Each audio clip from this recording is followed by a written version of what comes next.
Sementara itu, Shireen Sungkar berbagi gaya parenting berdasarkan pengalamannya bersama dengan Teguh Wisnu suaminya. Ibu 3 anak itu mengaku berusaha menerapkan komunikasi yang baik dengan suami dan anak-anak selain memberikan apresiasi kepada anak-anak secara tepat. Menghibur juga gitu ya, serius-serius. Kayak kita bercanda-bercanda gitu, karena ya namanya kan ya alhamdulillah ya tahun ini udah 11 tahun gitu nikah gitu. Jadi ya udah di titik yang apa ya sih, banyak bercandanya banget sih. Tapi bercandanya bukan berarti semua dibercandain ya, ada waktunya memang ngobrol serius banget kita berdua gitu. Apalagi tentang anak segala macam kita serius gitu. Kadang-kadang kalau dia udah ngejokes aku omelin, ini lagi serius, tolong banget serius gitu kan. Gitu, cuma apa ya, harus ada yang mencairkan suasana sih Mbak, karena kan dia di luar sana kerja capek gitu. Aku juga seru ngurusin anak segala macam, ya dia butuh menghibur aku butuh menghibur suami. Shireen Sungkar menambahkan selain membangun komunikasi, kebersamaan atau quality time, dianggapnya mampu membuat ia dan anak-anak saling memahami. Sehingga terbangun chemistry yang membuat mereka tidak canggung satu sama lain, termasuk memberikan teguran dan usulan. Shireen yang ditemui mengaku berusaha meluangkan waktu bersama anak-anak minimal 1 minggu sekali. Lantas kegiatan apa saja yang rutin dilakukan oleh Shireen Sungkar bersama dengan anak-anaknya? Iya, Adam udah 10 tahun. Udah umur-umur menuju balik ya gitu. Jadi apa ya, banyak pengenalan baru. Aku udah bilang ini waktunya kamu banyak pergi sama bapaknya gitu. Butuh banyak banget waktu sama abinya gitu. Nasihat dari guru-guru kita juga butuh banyak voice time lah gitu. Jadi ngobrol masalah hal-hal yang harus udah mulai dia tahu karena udah menuju balik gitu kan beberapa tahun lagi. Ya itu bukan hanya dari maminya, harus banyak waktu sama bapaknya banget. Jadi kayak kemarin waktu dia libur, abinya kerja ya udah sama abinya aja, udah sama abinya, ngeliat abinya kerja. Nanti ada ngobrolan laki-laki gitu. Jadi ya harus banyak sama bapaknya juga. Shireen Sungkar sebagai ibu juga berusaha memberikan ruang atau kepercayaan kepada ketiga anaknya, Teguh Adam Al-Fatih, Cut Hawa Medina Al-Fatih, dan Cut Syahia Mekah Al-Fatih. Jadi apa ya, bikin dia tuh, oh ya mamiku pengen tahu perasaan aku gimana. Habis itu baru aku tanya, Adam gimana, masih nyaman gak di kuda? Baru aku cerita, iya aku juga pernah jatuh gini, cerita pengalaman. Tapi ya namanya apapun olahraga pasti ada resikonya. Alhamdulillah Allah masih tolong, Adam gak kenapa-kenapa, cuman shock, kadar Allah. Mungkin ada pegel-pegel sedikit karena kebentur, tapi alhamdulillah kan gak apa-apa. Mau diterusin gak? Jadi gak dipaksa, ayo ini kan gitu. Kasihan nanti.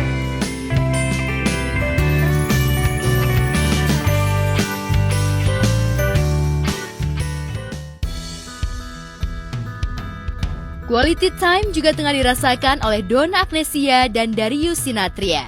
Sebab dalam beberapa minggu belakangan ini, 3 anaknya, Lionel Nathan Sinathrya, Diego Andres Sinathrya, dan Quenisha Sabrina Sinathrya tinggal satu rumah.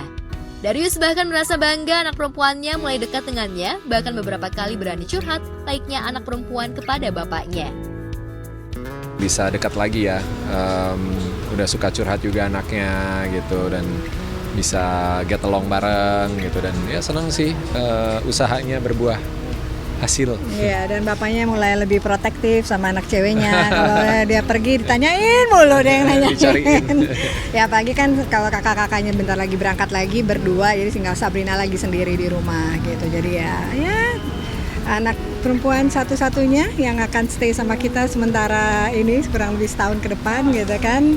Jadi ya bapaknya harus pintar-pintar ngambil hati anaknya. Mungkin proses normalnya dia sebagai remaja ya, mulai bertumbuh dari anak-anak jadi remaja gitu. Mungkin secara emosi banyak emosi yang baru dia kenal. Pubertas lah ya. Hormonnya juga mungkin berubah gitu kan. Jadi memang berjarak banget gitu. Tapi ya aku berusaha untuk ngasih ruang, tapi di satu sisi nggak mau jadi terlalu jauh juga gitu, nggak mau jadi kelihatan terlalu nge-push juga. Jadi memang harus tarik ulur, dan kadang kalau udah ngobrol tentang perasaannya dia, tentang apa yang dipikirin, dia tahu, tapi atau kadang dia masih bingung, jadi nggak bisa ngungkapin gitu kan. Itu yang paling sulit sih buat kita berdua gitu, karena aku juga jadinya kadang ngerasa bersalah gitu. Jadi aduh, apa akunya terlalu nge-push atau gimana kalau dia udah nggak bisa ngomong gitu kan. Tapi pada akhirnya sekarang sih udah lebih cair, dia bisa curhat, bisa ngobrol gitu kan, dan dia bisa lebih out loud sih sekarang, udah bisa apa yang dia pengen omongin dia sampein gitu. Kitanya yang harus ngingetin sekarang. Sementara itu, kedua anak lelakinya Lionel dan Diego yang masih menunggu visa untuk kembali ke Prancis lebih banyak melakukan kegiatan di rumah bersama keluarga. Serunya, Donna merasa semakin dekat dengan anak-anaknya yang kini beranjak dewasa. Lantas apa saja diketahui Donna tentang hobi anak-anaknya? Ya, setiap orang tuh pasti pengen anaknya selalu dekat sama kita ya. Makin dewasa kan nanti ada waktunya mereka akan pergi keluar dari rumah, secara fisik nggak akan ketemu mungkin gitu. Jadi dan aku selalu dari dulu sama Darius, saya salut banget sama dia gitu. Gimana pun ketika dia walaupun sesibuk apapun bekerja, dia selalu berusaha untuk bisa menghabiskan waktu atau cari waktu untuk bisa dekat sama anak-anak gitu. Dan itu yang aku sangat terbantu sekali, karena gimana pun dalam mengurus anak-anak laki-laki maupun perempuan tetap butuh figur ayah dan ibu gitu kan. Jadi terima kasih buat suaminya yang selalu berusaha, dan ya karena anak-anak zaman sekarang tuh apalagi kalau misalnya udah kenal sama teman, udah main gitu ya, tuh justru jadi jauh sama orang tuh. Jadi kita yang memang harus berusaha untuk mendekatkan diri, dan caranya memang dia tarik ulur seperti Darus tadi bilang gitu. Dan tiap anak beda. Iya, tiap anak beda-beda, tapi ya kita selalu berusaha untuk memberikan perhatian dan kasih sayangnya sama ketiganya. Jalanin aja, belum tahu juga nanti bentuknya seperti apa gitu kan. Ada rencana, pemikiran tentang bagaimana nanti kita ngejalaninnya segala macam. Cuma kan satu persatu lah. Untuk sekarang ini, momen sekarang ini kita masih fokus banget sama Leo sama Diego, walaupun untuk sekolah kita udah mulai cari untuk Sabrina juga, dan mungkin ya nanti setelah masuk tahun baru kali ya udah mulai persiapan dan mikirin buat Sabrina.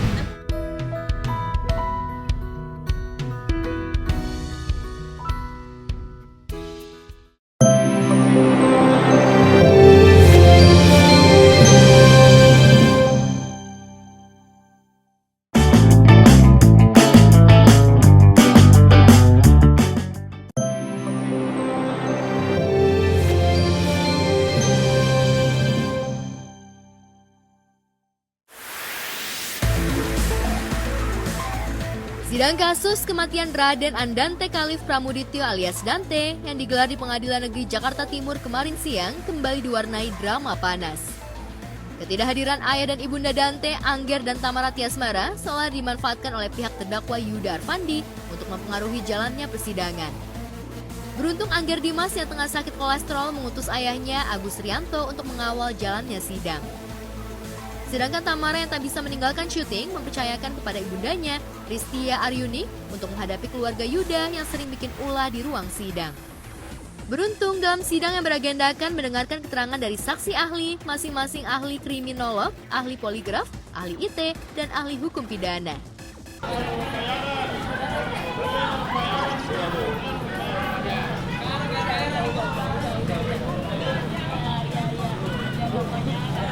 Ya begitulah teman-teman, dia nggak merasa salah, tapi tetap begitu. Anggapannya ya mungkin yang memang seperti itu, kita ya udah anggap aja angin lalu, bodo amat. Mas Tamara juga ketidakhadiran Kak Tamara akhir ini kenapa sih buka masih ada scene-nya banyak ternyata. Tadinya kamu hadir tapi scene-nya banyak. Saksi ahli yang hadir pada hari ini sangat terbuka, dan independensinya saya hargai itu. Walaupun ada sedikit riak-riak di belakang itu, saya juga tahu siapa orangnya. Saya nggak akan komentar, jelas lah. Tapi ya mohon maaf ya, saya juga kan orang punya basic ilmu hukum, jadi saya tahu lah. Kalau kayak gitu, kalau memang tadi hakim ketua sempat tegur, itu mestinya udah ada riak-riak. Itu contempt of court, artinya penghinaan di persidangan. Kan dibutuhkan ketenangan dalam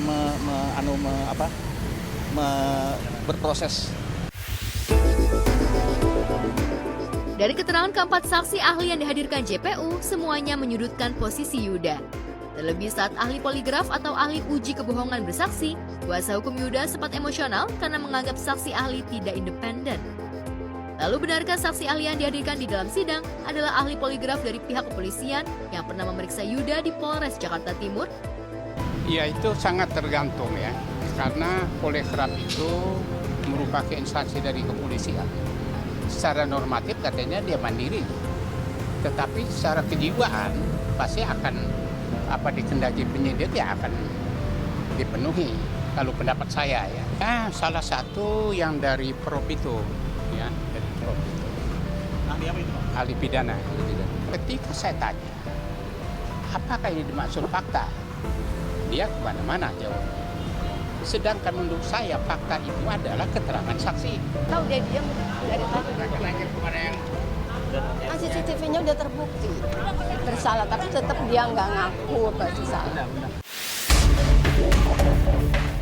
Dari keterangan 8 saksi ahli yang sudah dihadirkan selama persidangan, JPU yakin pada pasal pembunuhan berencana yang didakwakan kepada terdakwa Yuda akan diamini oleh majelis hakim. Hanya saja pihak Yuda masih optimis bisa meringankan terdakwa dengan menghadirkan sejumlah saksi yang meringankan Yuda pada sidang lanjutan yang akan digelar 28 Agustus mendatang. Tidak perlu persiapan kalau seorang terdakwa.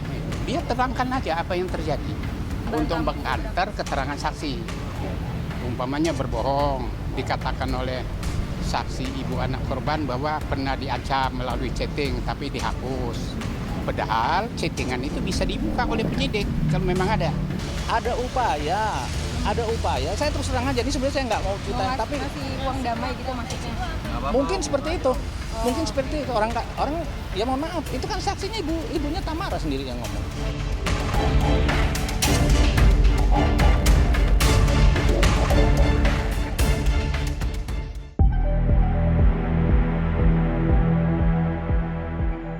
Komedian Nunung Sri Mulat tak bisa menutupi kekecewaannya terhadap anak-anaknya.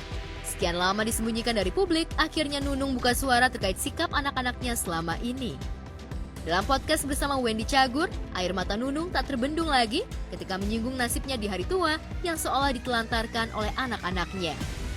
Saat sakit kanker payudara, Nunung mengaku diabaikan oleh anak-anaknya. Jangankan membantu Nunung secara material, meringankan beban psikis ibundanya pun tidak dilakukan oleh anak-anak Nunung. Sekarang itu minta aku cuma tanya deh mas sehat apa itu nggak aku dapat kok gini ya sekarang kok ngalamin kayak gini gitu. Dulu kalau mami nangis yang bikin mami berhenti nangis apa? Ya suamiku, apalagi pada saat aku kena cancer kemarin, terus aku harus sekarang mataku yang sebelah kanan nggak bisa lihat dan harus operasi, itu kan aku kan jadi kayak orang cengeng banget, jadi orang lemah. Mungkin karena faktor usia juga kan, Wen.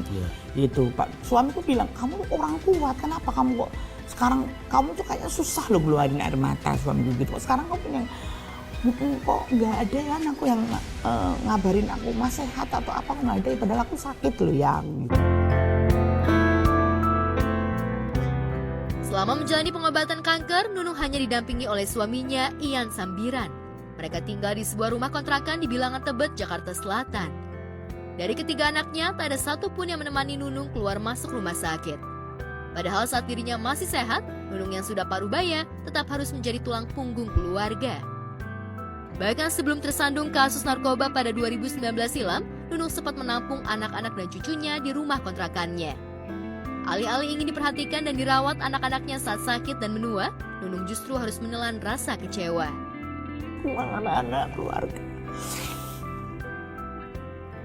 gak ada yang nanya kabar saya.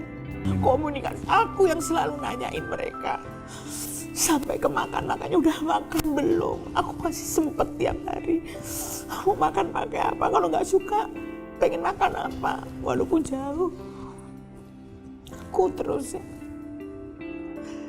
Mereka nggak tahu aku sakitan, mereka nggak tahu. Apalagi mungkin ini makanya aku ngomong kayak gini. Jadi suamiku tuh, udahlah kamu tenang nanti aku yang ngomong. Jangan. Nggak perlu kamu ngomong kayak gitu. Aku mau kesadaran dia sendiri. Makanya di podcast satu-satunya ini aku lagi baru ngomong, mudah-mudahan mereka lihat. menurut mami kenapa? Aku nggak ngerti. Sampai detik ini aku masih memberikan kebutuhan dia semua. Aku selesaikan semua kebutuhannya. Dia tuh rumah udah aku siapin, fasilitas aku siapin, listrik aku yang bayar sampai sekian banyak listrik itu. Aku nggak pernah ngeluh. Aku tuh bahagia bisa membahagiakan dia. Gua gini, Bagus itu anaknya Mami Nunung ini kan di Selebritis FC juga nih barengan. Jadi pas kemarin nonton di YouTube pun gue langsung WhatsApp, bagus, salam buat Mami Nunung, gue kangen banget, kata gue gitu. Terus iya, nanti disampaikan, bagus di mana sekarang, dia sekarang tinggal di Solo buka warung gitu. Jadi gue tidak mengerti kalau sampai ada bilang tidak diurus dan lain-lain. Semoga itu tidak benar. Tapi yang pasti gue senang ngeliat Mami Nunung semangat, sehat, happy gitu ya.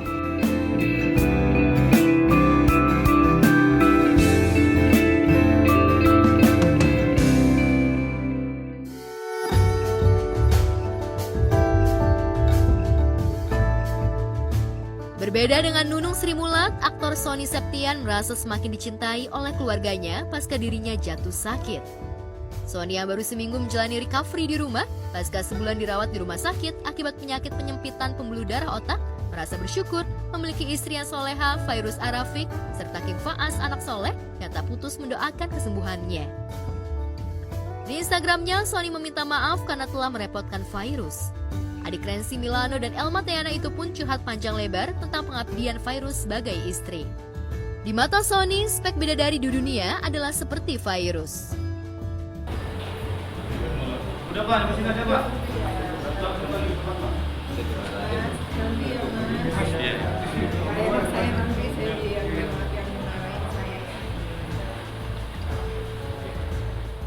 Aku sendiri insya Allah mudah-mudahan aku akan selalu ngedampingin Sony sampai kapanpun. Yang tugas aku adalah saat ini adalah nyemangatin dia gitu. Tugas aku itu, aku semangatin dia, aku nggak boleh ngeliatin apapun di depan dia supaya dia semakin semangat sembuhnya. Karena tadi dokter bilang sama saya dia tidak boleh stres. Andai istri Sony bukan Fairuz, banyak netizen yang memprediksi kenyataan yang dihadapi Sony akan berbeda. Selama sebulan mendampingi Sony, bahkan terus membantu Sony menjalani fisioterapi hingga mampu berjalan tanpa bantuan tongkat, Fairuz tak pernah mengeluh meski hari-harinya cukup berat karena harus menggantikannya sebagai tulang punggung keluarga. Usai syuting, Fairuz Selatan mengurus keperluan Sony dari memakaikan sepatu hingga menyuapi Sony. Sebenarnya dia tuh apa ya, memang suami yang sweet, dia tuh luar biasa banget. Dia tuh sekarang karena mungkin gak ada kegiatan di rumah, jadi tuh nanti suka nulis kata-kata gitu. Terus nanti kayak bikin sesuatu gitu. Ya dia kalau nangis hampir tiap hari tuh masih ada nangis. Karena itu udah jadi tanggung jawab saya lah sebagai seorang istri gitu ya. Yang jelas up and down-nya itu kenapa dia nangis itu kan karena dia ngelihat perkembangan kakinya itu masih nyeret. Ternyata harus masih latihan duduk, belum yang disuruh jalan cepet banget. Nah dia tuh pengennya udah harus jalan cepet.